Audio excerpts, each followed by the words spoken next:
Okay, welcome to Hudson Institute. For those of you joining us online or encountering us for the first time, we are a national security-focused, non-partisan think tank based in Washington, D.C., focused on strong American global leadership for a secure, free, and prosperous future. My name is Nate Sibley. I'm a fellow here at Hudson Institute. I run something called the Kleptocracy Initiative, looking at how authoritarian corruption is used increasingly as a tool of foreign policy, and how we could potentially turn that corruption against our adversaries for political leverage. So quite relevant to what we're talking about today. Today we're going to be exploring how foreign adversaries such as China, Iran, and Russia exert influence within America's premier academic and cultural institutions, why they seek to do it, and most importantly, what we can do from a policy perspective to thwart their malign efforts. We at the Kleptocracy Initiative here at Hudson have long expressed concern about Russian oligarchs donating to universities, museums and such in order to whitewash their reputations, and also that of the odious Putin regime. Obviously that became a bit more difficult for them in the aftermath of Russia's invasion of Ukraine and the backlash that took place there. Many of you watching will be familiar with the issue of foreign influence on US campuses in relation to a long-running saga over Confucius Institutes, China's sort of cultural centers, which many feared were being used as fronts for espionage or to influence student thinking in favor of China. We'll be talking a bit about that as well.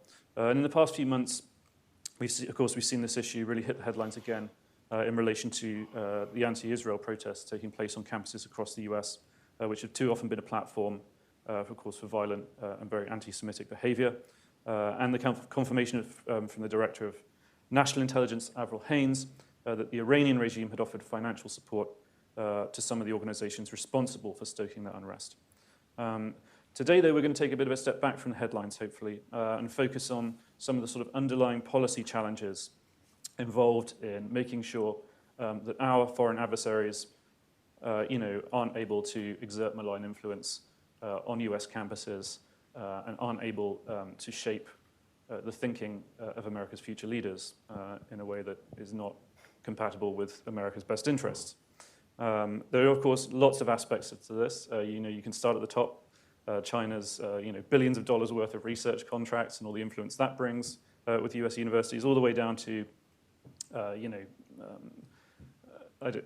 sort of thuggery we've seen on the campus protests in recent months, and the sort of crude methods that are involved there. So joining me to make sense of it are, to my left, Casey Michel. He's the director of the Combating Kleptocracy Program at Human Rights Foundation. He's also former Hudson Kleptocracy Initiative Fellow, so it's great to have you back. Casey has just published his second book, Foreign Agents, How American Lobbyists and Lawmakers Threaten Democracy Around the World, or some of them do anyway, the unscrupulous ones. So I do recommend it, and he'll be talking a bit about how influence at universities feeds into that sort of dark and murky world. Next to Casey is Ellen Bork. She is a fellow at the George W. Bush Institute, and she's well-known and has written widely on American foreign policy, particularly Indo-Pacific, on topics of democracy and human rights, including last year a paper for Hudson Institute about the Chinese Communist Party's campaign on university campuses. So welcome, Ellen. Welcome back, I should say. You've spoken here before.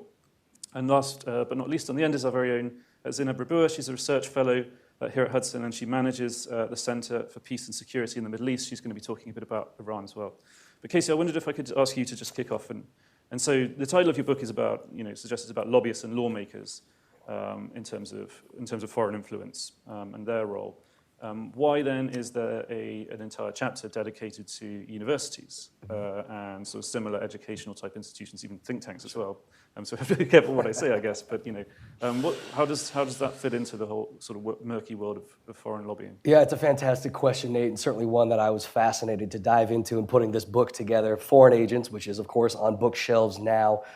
First things first, of course, it's great to be back here at Hudson. Nate, thank you so much for organizing this, and it's wonderful to be joined by Ellen and Zineb today. The book itself it's a broad look at the U.S.'s foreign lobbying industry, what I call the foreign lobbying complex. These American figures and American firms that have sold out to become mouthpieces for or foot soldiers for dictatorships around the world. China, Iran, Venezuela, Russia, so on and so forth. Generally, these are PR firms and law firms and consultancies, many former members of Congress who leave office to become the go-to figures on the ground for these regimes, for these related proxies and oligarchs as well. And that includes, again, some of the most anti-American regimes out there. But there is one industry that the book looks at, which we are talking about today, and that is universities. And the reason that I included universities in this book, and that there's a whole chapter dedicated to the role of universities and the transformation of universities into a vector for foreign influence, for malign influence from these regimes, is because that's exactly what has happened in recent years. I want to take a few minutes just as we start today to kind of set the scene, provide some context about how that transformation happened. I'd also like to apologize for the state of my voice because the book came out last week. I've been talking nonstop about foreign lobbyists. My vocal cords are taking a beating. So I apologize to everyone listening at home. Hopefully I will stop talking soon. But like many of the other elements of the foreign lobbying industry, foreign dictators have actually spent decades targeting American universities. If you go all the way back to the 1930s, the biggest Italian studies center in the United States, the Casa d'Italia at Columbia University, was actually secretly funded by Benito Mussolini's regime in Rome. This is not a new phenomenon necessarily, but what we have seen in recent years is that trickle transforming into a flood. Billions and billions of dollars from foreign regimes have gone directly to American universities around the country, almost all of which was, until very, very recently, completely out of sight, with few people paying any attention to where that money was going and what it might be used for. Now, all of this was in spite of the fact that American universities, just like other foreign lobbyists in the US, have been legally required for decades to disclose all of these significant foreign donations and foreign gifts they receive. Starting in the 1960s and then especially in the 1980s, American legislators passed regulations that American universities must disclose significant gifts, significant contracts with foreign governments and with foreign entities. Like much of the world of foreign lobbying, this didn't make it illegal. They weren't barring this practice. Universities could still take funds from China or Cuba or the Soviet Union, you name it. They just had to disclose that information. It was and remains a great piece of regulation. It's very pro-transparency. The problem is it was completely forgotten about. It was completely unenforced for decades. There wasn't a single high-profile investigation. There wasn't a single university penalized for failures to disclose. And there wasn't a single country outed for secretly bankrolling American universities. The US passed these regulations and then completely fell asleep at the wheel. And foreign regimes noticed. Again, much in the same way they noticed other regulations not being enforced in the foreign lobbying sector. Because no one was paying attention and no one in the federal government apparently cared, foreign dictators around the world began flooding American universities with cash year after year after year. I'm sure we'll be talking about more case studies as we go along in this panel. But the only reason we know about this, the only reason things have started changing in recent years, wasn't because of some journalistic expose, wasn't because of some massive data leak, the kind of things we have seen in other elements of the kind of dark money ecosystem. But because in the late 2010s, the federal government finally woke up from its stupor and realized that we might have a problem. Thanks to a combination of congressional and White House investigations, we now know that America's leading universities have failed to report billions of dollars in money that they were supposed to disclose, coming in from places like China and Russia and Iran, and plenty of other anti-American or authoritarian regimes around the world. And again, these are not brand new schools that didn't know the regulations. These are places like Yale University, which somehow failed to report nearly $400 million in foreign gifts. Whoops. It's gone down the back Exactly. of the sofa, right? Yes, sorry, just a simple accounting oversight. These are places like Stanford University, which specifically anonymized foreign donors, making it impossible to track the ultimate source of tens of millions of dollars coming in from China. And in my personal favorite included places like Cornell University, where university officials could not account for $760 million in foreign funding and, quote, chose the word dumbfounded to explain this reporting error and provided no explanation. I guess I'll have to do that next time I'm accused of something. Over and over and over, American universities completely ignored transparency requirements and hid billions of dollars in foreign funding from the American people. And in a certain sense, I do kind of understand why. Again, the federal government was asleep at the wheel. They weren't enforcing this. So why would the universities bother to go through even the basic disclosure requirements that they are required to go through? Everyone had spent years, spent decades pretending it wasn't an issue. And of course, we've seen what happens now. We've seen what has happened in the last few years. Things have thankfully finally begun changing. And anyone with a computer or a smartphone can go to the Department of Education website and look through what any country is doing in terms of donations. They can look through what any university is doing in terms of accepting funds from certain countries. This is a new database that is publicly accessible. There are plenty of issues with this database, which we can get into further, but it is nonetheless, thankfully, finally, a start in bringing some transparency to this issue to look at just how massive a target these American universities now are for foreign regimes. I will close by saying my book has far more on the topic. Both I and my publisher would be very happy if you go out and buy a copy, but I'll stop talking there. That's great. I'm already hearing a particular theme we often have at Kleptocracy Initiative events, which is a lack of transparency, creating loopholes, which we need to be very concerned about. But Ellen, you have a quite difficult task in a way, because China, I think, maybe you disagree, but I doubt it, but both the nature and the scale of its engagement on campuses really dwarfs that of either Russia or Iran, our other two sort of major probably adversaries we're going to be talking about today. Could you tell us a bit about your reports, what you found, some of the recent developments in this area? Thank you. Absolutely. I'll get to that point about how China's efforts are qualitatively and quantitatively different and why that's the case, and pick up on a couple of points that Casey made as well. Overall, you might think that Chinese United Front influence efforts, the United Front refers to a bureaucracy and also a concept of Chinese policy, both domestically and foreign, about projecting its power and co-opting others to advance its goals. Those efforts have had a bad week. The Washington Post published an expose of violent attacks on human rights demonstrations during Xi Jinping's visit to San Francisco, which identified Chinese diplomats in the crowd and made other links to the government and to pro-China groups in the diaspora in the United States. It's pretty shocking, not really surprising, but it's worth paying attention to. Also, the federal government indicted a former aide to New York governors Cuomo and Huckle.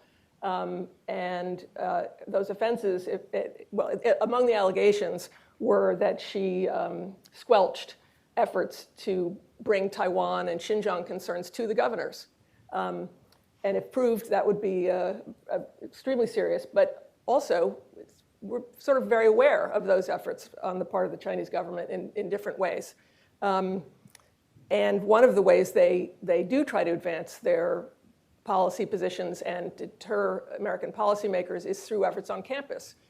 They are part of China's subnational influence efforts aimed at the states and localities. And in fact, it's very important to understand that these have a very long history in Chinese communist theory and practice. Although they predate the Chinese Communist Party and go back to the Bolsheviks, China and the Communist Party have really developed and maintained them over many years. And what are these exactly? They're not the kind of soft power that we've learned to talk about over a decade ago.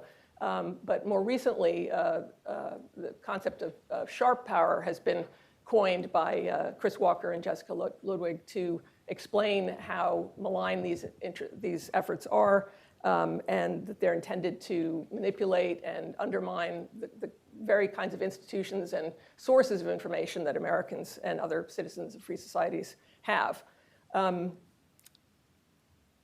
So if you are reading about United Front efforts, you might think, well, that sounds okay. To us, a United Front can mean, well, different people with different objectives get together and decide to compromise, share what they're doing. In the Chinese parlance, it means something entirely different. And in its subnational influence efforts here, it's intended to drive a wedge between the states and local governments and the national government. And they've been pretty effective at that. I mean, a lot of it looks benign, a lot of it's overt, but it has at its core some covert activities and particular objectives that they don't reveal. So a lot of activities that an American might participate in, an exchange program of people-to-people exchanges, or even our governors used to, well, they still have, I think, a summit with their Chinese counterparts, but these are part of an effort to identify Americans, to advance certain positions, and ultimately to co-opt them for the Chinese Communist Party's purposes. The United Front concept, again, it's long-standing, it's long-running. It has had setbacks, and that has led, for example, Hong Kong demonstrations or Taiwan's increasing identity. These were things that China did not want to see happen, and made a lot of United Front efforts by cultivating local business people, media, and so on. And those were not successful, leading Xi Jinping to seek to reinvigorate the efforts. And students in particular overseas Chinese students in particular are regarded as an asset in those. And I want to say very clearly that it could be a minority of Chinese overseas students. We don't expect everyone to regard Chinese students as pawns of the Chinese government, but that unfortunately they live in a system where they are regarded that way by their own government. So on campus, the current efforts did also relate to, or it can be traced back to a particular failure, and that was in 1989 when student protests in Beijing for months seemed to have put the government under pressure over democracy and human rights issues.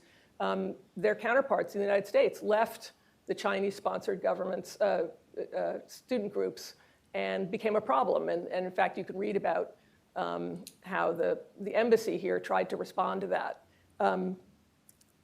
Now, since then, China's gotten much more serious about maintaining links with its students through their consulates, and also through encrypted WhatsApp channels, or I should say, what's the name of there's a different app that they use. And by doing that, they've maintained pressure on their students, and they've had access into essentially campus life to try to squelch discussion of Taiwan or Xinjiang or criticism of China on any number of issues. And over the last several years, their, I don't know, flagship's the right way to put it, but their Confucius Institutes, named after the philosopher, looked like a really nice way to bring Chinese language and culture to American students. But they turned out to be very much a project of the Communist Party. And upon the scrutiny that was delivered to these, and the exposure they experienced, they declined. I should mention, for example, the contracts were generally, between the universities and the institutes were generally not public. Whether they were bound or the institutes self-censored themselves over certain issues on Tibet, Taiwan, Hong Kong, and Xinjiang, it had a chilling effect on speech on campus. And it was, exposed, and over a period of about a year or two, the number of the Confucius Institutes dramatically declined. But this doesn't actually tell the whole picture. Groups like the National Association of Scholars and the scholar Craig Singleton at the Foundation for Defense of Democracies have documented how few of them completely closed and how many of them were reshaped and transferred, their personnel transferred, or effectively China's goal of maintaining a foothold in Chinese universities has been often maintained with the help of administrators. I think there's a wide variety that needs to be discussed. I don't want to be too sweeping in that. But it's not clear to me at all that university administrators truly understand what's going on, that even their well-intentioned efforts to benefit from contacts with China are being used in ways that are nefarious. I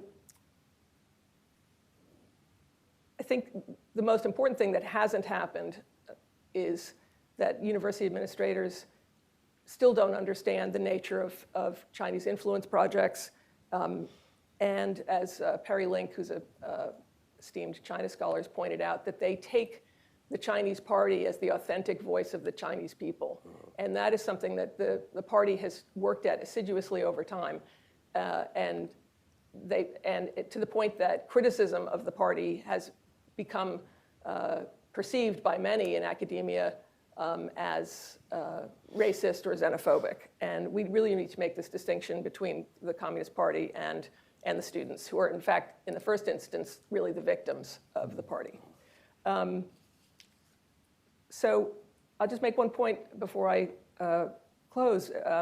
I think Casey's talked a lot about the need for transparency and things like that, and we can go into that much more. But I'd just like to say that it's American policy over many decades and their effort to engage China and to minimize, if not completely ignore, the Marxist-Leninist character of the regime that has created a lot of these problems, so that it's been very hard for people to take a second look at what China's really doing when their government says, hey, it's great if you have a sister city relationship with a Chinese city, or it's really great if you go to these exchange programs, and don't tell them what those mean from the Chinese point of view. That changed significantly under the Trump administration. It was pretty dramatic when Secretary of State Pompeo told America's governors at their annual meeting that the governors themselves were under scrutiny and being evaluated for their friendliness, their usefulness to China. And he took some steps to penalize Chinese organizations that are active in the United States, listing one as a foreign agent and just sort of outing another one. And that other one, the Chinese People's Association, I'm going to forget the acronym, the CPACC. No, that's wrong, actually. Anyway, I will come back with that. But he designated that. He explained its activities and called them out. That group is still active. It was participating in a Bay-to-Bay initiative in California within the last year. And there's been a lot of good reporting on that by Jimmy Quinn at the National Review, which is worth looking up. So it's an ongoing problem. We haven't completely changed at the highest level. We haven't had our leaders really speak effectively to this. And I think it's something that should happen, frankly, during the presidential campaign. Great, thank you. Lots more to unpack there, as you say, but Zainab, you've been following Iran's involvement in the campus protests. I wonder if you could talk to us a bit about Iran's different sort of motivations and methods when it comes to engaging US students in the student body. Yes, sure. I would start by saying that since the early days of the Islamic Revolution with Khomeini, students occupied a special place in his mind. He explicitly said that it's through the students and with the students and through universities that the Islamic Revolution in Iran will succeed. And so it has always been, I believe, in the Islamic Republic DNA to think of students not only as the end, since they will be revolutionaries, but also as a tool. And so for them, it occupied a special place. But then when we see when it comes to their psychopolitical or psychological warfare activities, that they have been benefiting from what the open societies in the West offered, especially in the United States. I would say, for example, that there are several traditions in the United States. There is even the isolationist tradition when it comes to foreign policy involvement, etc. But what they would do is amplify and infiltrate and penetrate certain societies or certain organizations.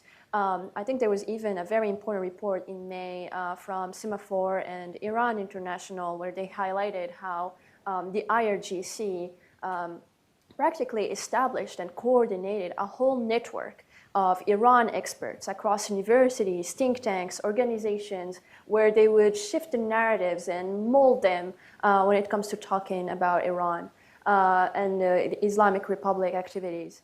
And so there is the part where they would coordinate and infiltrate, but there's also the part where they would seize every single opportunity. And Hélène talked about the tradition of Mao Zedong when it comes to conflict, and this is how Iran is engaged. It's a protracted conflict where they see that on the long run they need to infiltrate and reshape ideologically how people perceive the Islamic Republic, and so they would disseminate not only disinformation, but also trigger more anti-Western sentiment. And this is how they took, for example, advantage of the war in Gaza with all the anti-Israel protests in the United States. And what I found most interesting is that it happened mainly and overwhelmingly in Ivy League universities.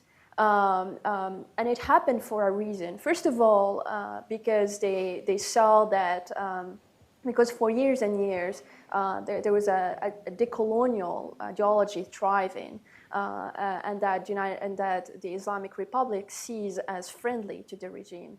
And then, of course, because of all the Iran experts network that they have developed. And so this is, I think, very important to highlight about the nature of the weapons that the Islamic Republic uses, but also of how it takes advantage of every single opportunity. For them, it's even more important since by doing so, they, for example, as we've seen with the anti-Israel protests, they not only promote anti-Semitism, anti-Zionism, but they also promote anti-American sentiment, so that a student not only denounces U.S. allies and partners who are actually fighting a terrorist organization, but that they also denounce the United States as part of this global evil Satan that is changing the world in a horrific manner.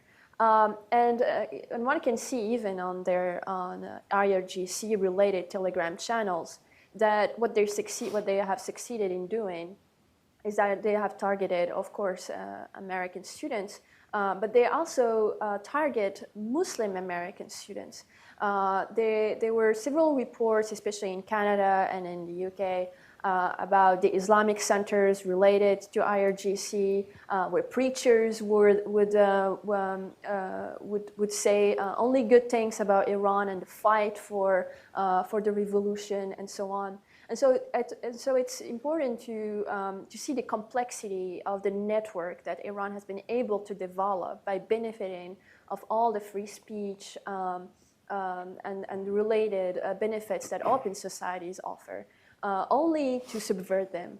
And I think understanding the nature of Islamic Republic operations is the first step to actually countering them.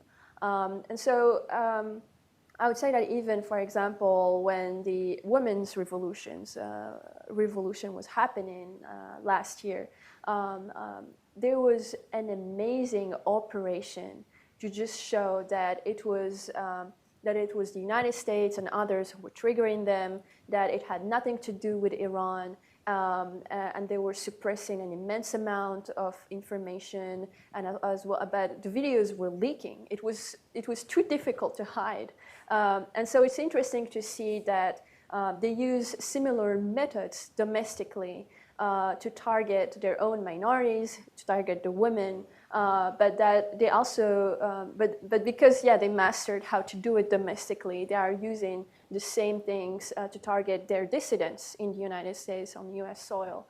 And so I would reiterate that understanding the complexity of their methods is a first step. It's great, and I think that was sort of echoed in Ellen's comments as well, as that university administrators that don't actually seem to understand what they're dealing with here. These are US adversaries, and they're present on their campuses, and they have these very well-established networks. seem to work a little differently, but actually not as differently as I had thought before I sort of, I was going to say, so a few years ago, I was involved on the research side for a separate project pertaining to foreign financing, especially malign financing of both American and British universities. And you just made the point about Canadian universities. Again, it's not just an American phenomenon, Yes. right? Extended to Australia, New Zealand, I'm sure Japan, I'm sure South Korea, so on and so on. And one of the difficulties that we had on the research side in gaining access to university administrators, this was, I don't know, late 2010s, early 2020s, is that there was at the time a kind of parallel scandal taking place of significantly wealthy Americans who were behind significant donations to these universities as a means of gaining scholarships for their students, or for their children. But also sort of Hollywood celebrities. Yes, it was right? Hollywood Just celebrities, like bribing their way these in. kind of fake scholarships on skiing teams and on sailing teams.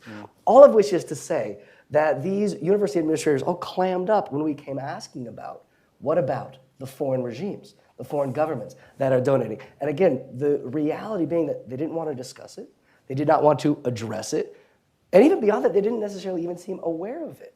To your point, Alan, that there is still this lack of awareness, whether it is specific regimes or the phenomenon writ large. There's still simply a lack of familiarity, which is, I suppose, why we're having this conversation in the first place. Yeah. To round out our sort of trio of US adversaries that do this on a sort of regular basis, I wonder if you talk a bit more about that report, Casey. It was with the AC, was it Anti-Corruption Data Collective, wonderfully named That was ACDC. one of the partners that we that I've worked with in the past. They've done phenomenal work. This was with the National Endowment for Democracy. Just talk a bit about Russia and, and how they approached this. Russia was one of the key vectors that we examined. Again, it's similar phenomenon. It's large scale donations, primarily through oligarchic proxies, many of whom at that point weren't sanctioned, even though it had been years after Russia's first invasion of southern Ukraine and Crimea, and of course parts of eastern Ukraine.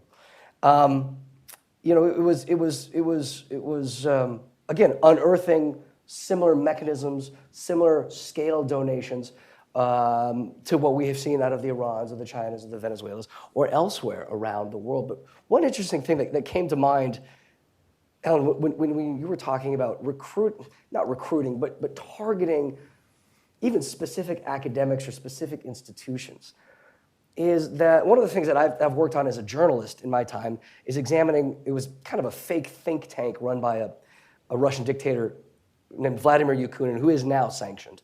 His think tank was called the Dialogue of Civilizations Research Institute. It was based in Berlin. And again, he pitched it as this kind of a place to have dialogue, I suppose.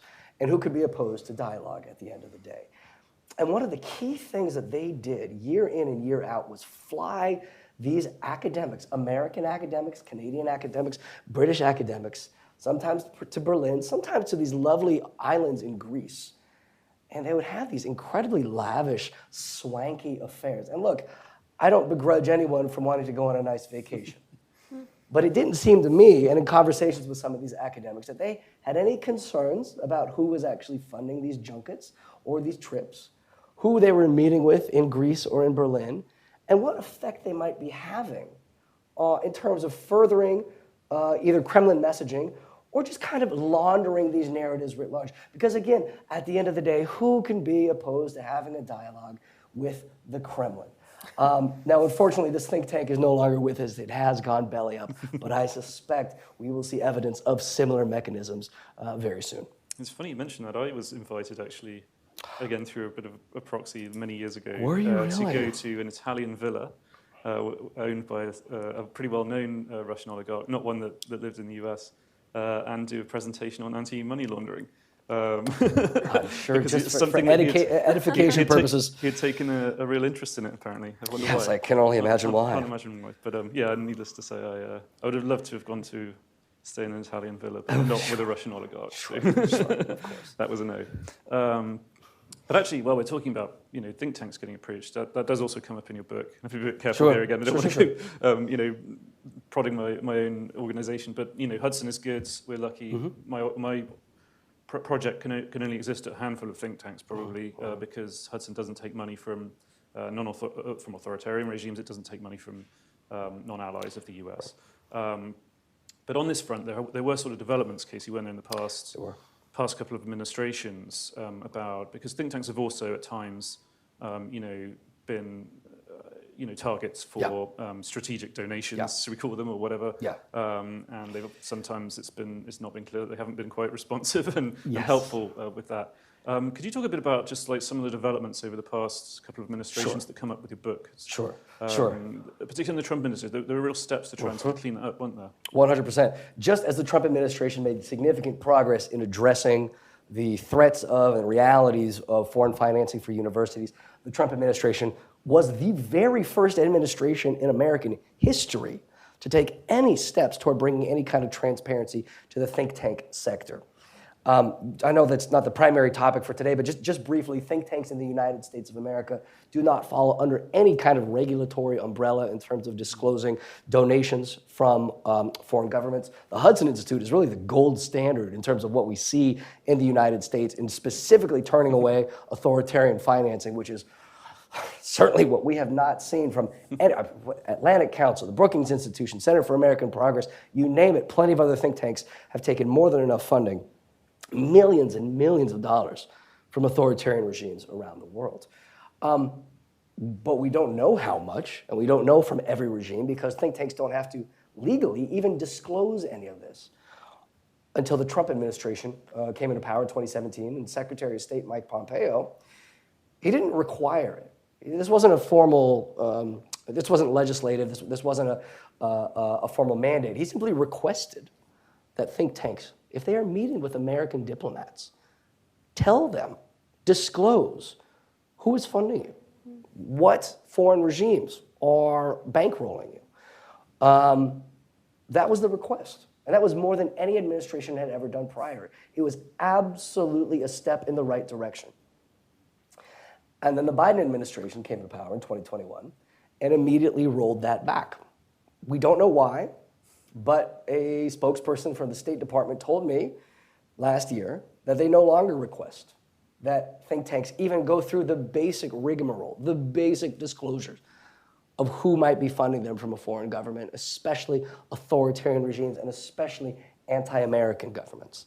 That is no longer on the books. That request is no longer on the books, and we are back to square one in terms of think tanks, by and large, being a black box for foreign financing.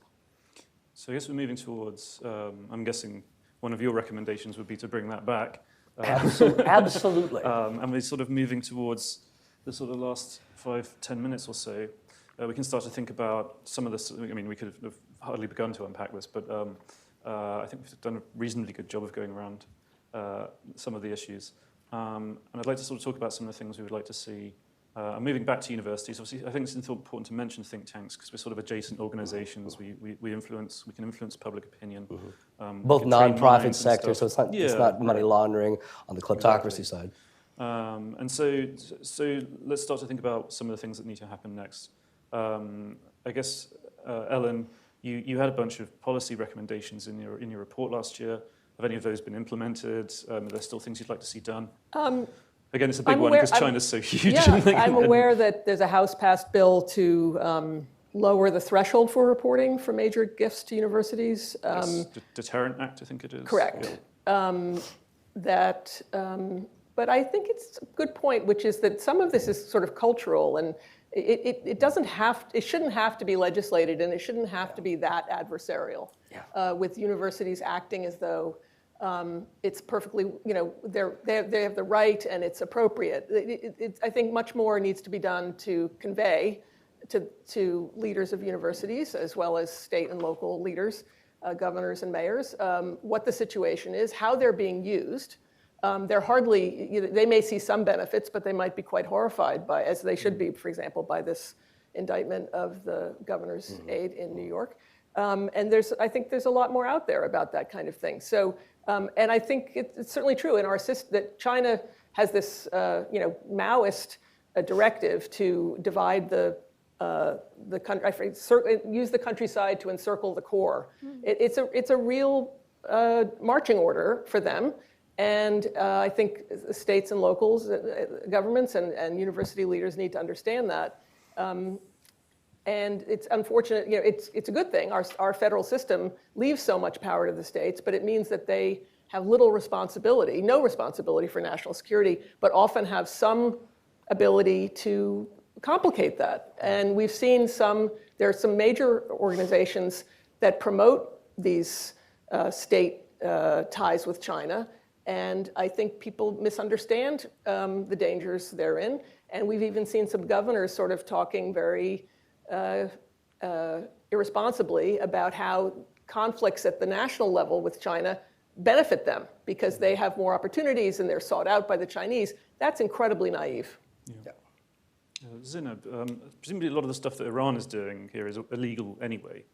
Yeah. Is there sort of an enforcement problem, or are there other things you think could be passed by Congress or an administration to sort of help disrupt those activities? Well, I think the law enforcement would greatly change the dynamic here. But I think the crux of the issue is that the White House is not dealing with Iran as a real adversary that is weakening U.S. posture. Everyone sees what is happening, for example, in the Red Sea with Houthi proxies. Everyone sees what is happening with Israel having to fight a multi-front war. So I think it's important to recenter the conversation on what Iran does, and that Iran is a real threat to American interests, and therefore it is also a threat to prosperous American society that benefits and that benefited historically from open dialogue. And so I think a change of this sort is actually going to change, it is going to have a domino effect. Because, for example, what happens when Israel has to fight Hamas is that the Biden administration would publicly, for example, lynch Israel, would criticize Israel, which is a U.S. partner, which is fair. But the way they do it gives tools and weapons to the Islamic Republic, pressing the button, and so they are joining Iran in their own battleground. And it's a deception. It's a deceptive strategy, because by doing so, then we don't talk about Iran wanting to get nuclear weapons. We don't talk about the Russia-Iran partnership that is hitting Ukrainians every day. These things are what matter for U.S. interests. And I think a deep change in U.S. strategy is going to reshape how we are dealing with Iranian operatives.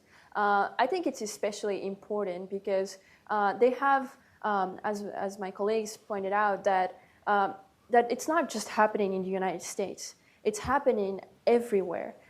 Especially, for example, in Canada and the UK, it's playing in the Anglosphere, and they are very aware of that, and that's how they operate. And so if a U.S. strategy is implemented, it needs to be also done with allies, so that there is a heavier control on what IRGC operatives put online or disseminate. I think it's especially important at a time where the United States is engaged in the war in Ukraine, and that the Middle East is getting hit daily by Iranian drones. So I think changing the U.S. foreign policy and the strategic perspective is extremely important when tackling Iran. Otherwise, we are going to continue just to deal with the symptoms and not deal with what is actually happening. Because all of this, it took 20 years or so for Iran to penetrate things so heavily. So it's very. I think that would change a lot. And it's funny because I was quoted in Khamenei's website 2 times about, for example, how the Gaza war is actually, how Iran benefited from the Gaza war, because first it meant that we were talking about Israel bad again, and second that we stopped normalization and the Abraham Accords because they saw that the Saudi-Israeli normalization was coming.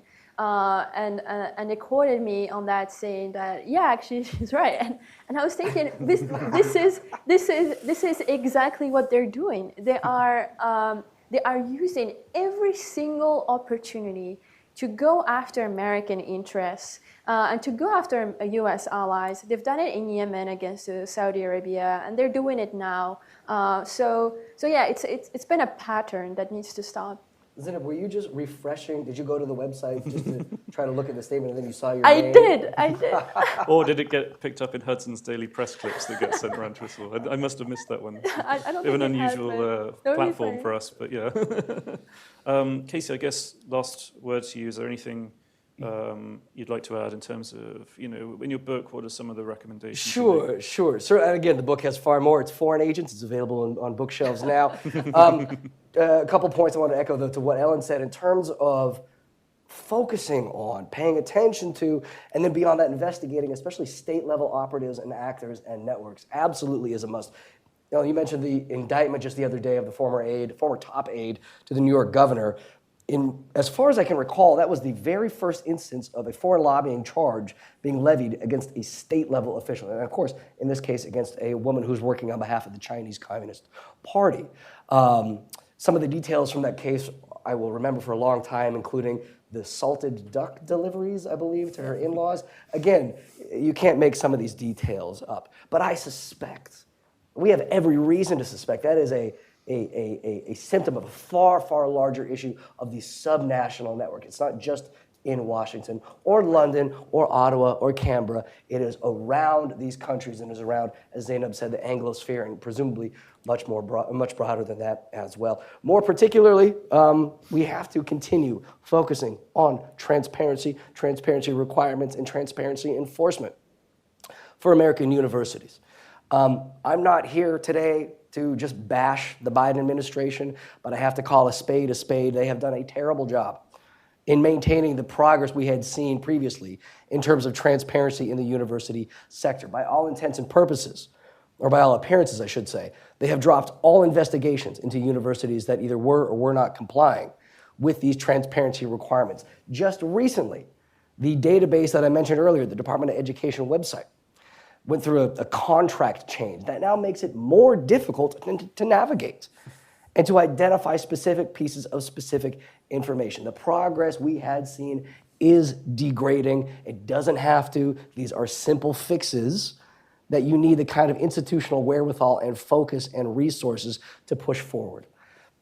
And then I suppose finally zooming out to the biggest level, the most macro level possible, what Zainab mentioned earlier is that these regimes, all of them, and all of the elements that we talk about in the broader world of kleptocracy, the openness of democratic societies, the constitutional protections we enjoy as Americans here in the United States of America, these are all being abused by these malign actors.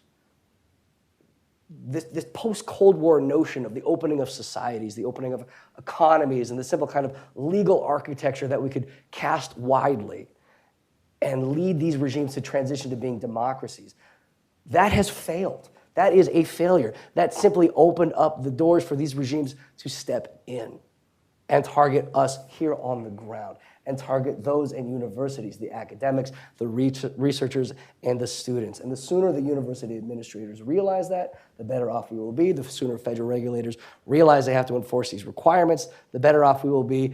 And the sooner we can start understanding universities as part of a broader world of malign foreign influence networks, the better off we will be. Fantastic. Well, I want to thank you all I learned a lot there. It was really fascinating. And I'm hearing, on the regulatory side, restore the momentum towards greater transparency around donations to universities, to student groups affiliated with them, enforce that stuff, because, like you were saying, that we've had good laws on the books for decades, but not really used them. But ultimately, this is probably a question of leadership from the top, as you were saying, Zineb, and it's a question of a cultural shift, not only at the highest level nationally, but within the states, within the sort of subnational networks, which includes our academic and cultural institutions, really accepting that there are certain countries in the world that unfortunately see themselves as US adversaries. It's not just me calling them names. They say it themselves very openly in their own language, less so in our language, where they like to talk about dialogue and interchange between civilizations, especially at universities. So these are fantastic ideas, really opened it up for me. Thank you so much, and I look forward to welcoming you all back soon. Thank you. Thank you. Thank you all for joining.